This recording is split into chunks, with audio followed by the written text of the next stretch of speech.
Let me show you why pumpkins are becoming so popular in a no-till system.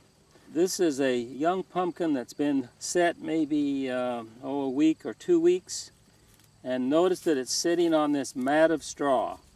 Now as this thing matures, this mat of straw will stay there, of course, and by the time this pumpkin is ready to sell, the quality then will be superior compared to one that's laying on the bare soil. This is a distinct advantage and a driving force for no-till pumpkins in the United States.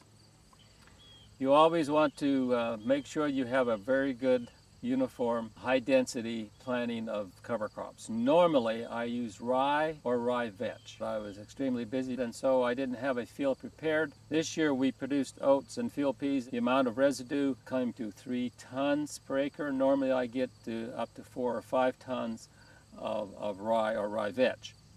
I have cut a section of the residues out to show you the depth. Now remember, this is oats and field peas, and we only had 3 tons, but still you can see a nice, maybe half-inch depth of residue. If this were rye or rye vetch, there's a possibility there'd be almost double that, and oftentimes it's up to 1 inch, and that gives you real good weed suppression and fruit quality. Now the advantage of the enhanced amount of biomass or residues is that you get improved weed control.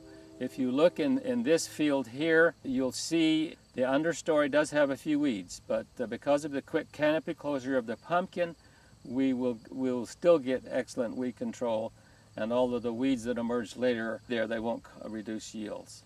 So in this field, the spring oats and field peas, and in some areas of the field we also have Austrian winter peas, were seeded the first week in April, and grew about 4 to 5 feet high, and we rolled them approximately the 10th of June. We then waited about 3 weeks, and then the first part of July we seeded with the monosem seeder. This is late, however. We normally would have seeded earlier, and with rye it tends to mature a little bit faster, so we could get in the field and seed in around the middle of June. With oats, it took a while for the mature, so we had to wait a while. And we plant in 2-row systems. As you can see, we probably have a real good crop here. We have a real good stand.